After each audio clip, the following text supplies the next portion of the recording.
Alright, what's going on, guys? Trev back again, here to bring you another video. This one's going to be doing a video talking about whether or not I think they should have killed the governor in the Walking Dead television series, Season 4, Episode 8, Too Far Gone.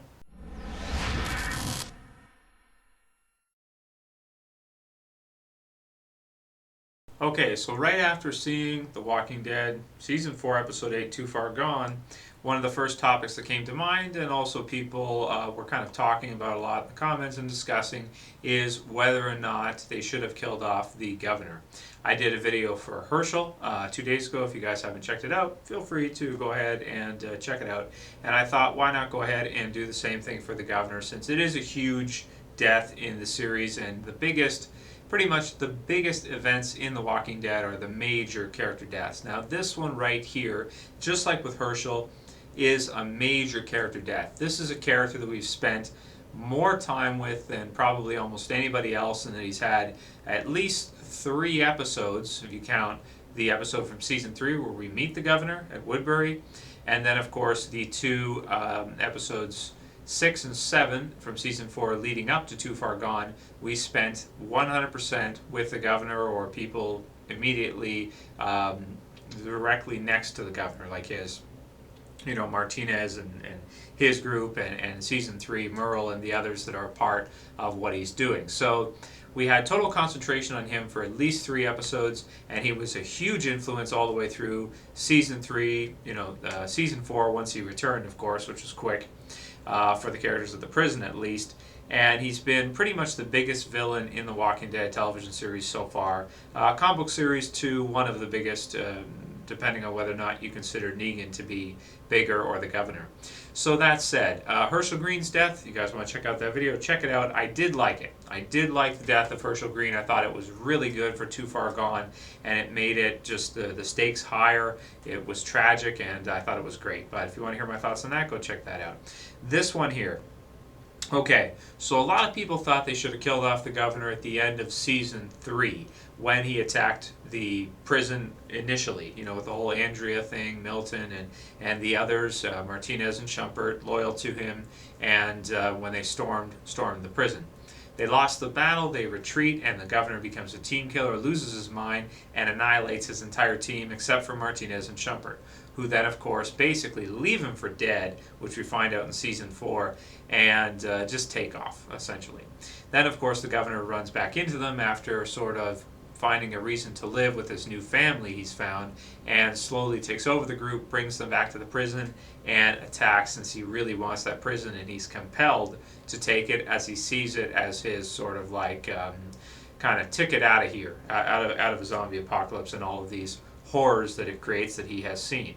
So, that said, well, I think that this was a good time to do it. If they would have kept him around any longer, I think people would have been really pissed off, because I know there was a good number of people who were pissed off they kept him after Season 3, which I wasn't. I liked that they kept him around, because at first I was like, I kind of wanted to see him die in the finale. But then when we saw him come back in Season 4, that was the highlight of Season 4 for me, the governor reintroduction. The prison illness stuff was okay. I thought it was really exciting on first viewing, but in replay value, it's okay. It's just okay. It's not fantastic. But when he comes back in the series, man, that is really exciting. That said, you can't do the same thing twice. You can't, have him come in at the end of Season 3, do that, or leave basically at the end of Season 3, and then come back in midway through Season 4, and then if he lost, survive and leave and come back and no, you can't do that. I feel like he got enough time. He might have actually gotten a little bit too much time in the series, if anything, a little bit too much. So in terms of the death, I thought it was a great death. It went down as, my opinion, best episode ever, Too Far Gone.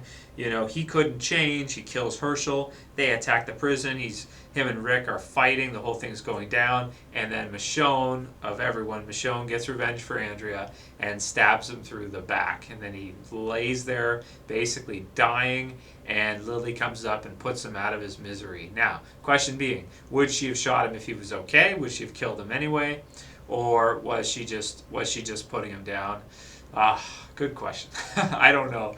I don't know if she would have shot him because she did lose Maggie as a result. If she would have lost Maggie and, or sorry, not Maggie, Megan. If she would have lost Megan and Tara, I think she would have killed him for sure, even if he was alive.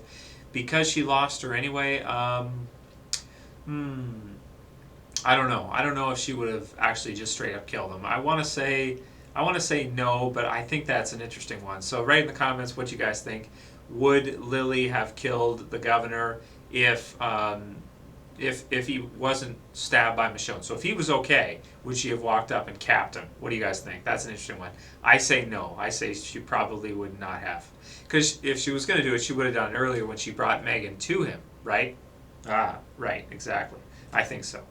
But seeing what he did, seeing how he destroys and he's just killing people and all these people are dying, I think that, and then seeing him get stabbed after, she had no, she felt no remorse by putting him down. There was no complication. It just had to happen. So the death itself, it was awesome. I mean, it was kind of like one of those things where he's fighting Rick and all these scenes, the tank's going, all this stuff's going on, and you kind of know, you know Michonne's out there, and she said she would kill him, so it's foreshadowed. She's been looking for him for the longest time to get revenge for Andrea, and it just feels so satisfying for fans of Michonne when she does it. She stabs him in the back. Rick is saved, and man, that is great. I thought it was written really, really well.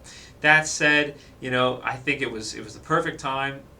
If they would have kept him around longer, if he would have won the battle at the prison and lived to talk about it and lived at the prison, I mean, how would they do it? Like, are we going to cut over every few episodes to see what he's doing when it has no bearing on what's going on with Rick's group? No, it doesn't make sense for a TV series. Maybe in a comic book series, because you don't have to actually pay the actor and get him to come in and do all that stuff and build the whole set just for him. It doesn't, the dynamics of the television series, it doesn't make sense to keep him around. And also, I think we saw enough of him.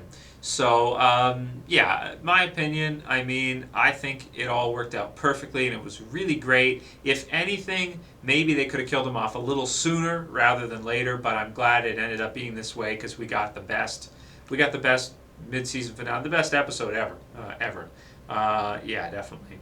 So let me know what you guys think about the governor death. If you agree with me and you think it was like a perfect death, yes, he should have died, thumb up the video. If you disagree and you think, no, they should have killed him off at the end of season 3, which is understandable, or you think, no, I wanted to see more of him, I hoped he would have lived so we could see him in the end of season 4 and season 5 or whatever, then give me a thumbs down so we know where people stand and whether or not they like the death and they think they should have killed the governor at that time.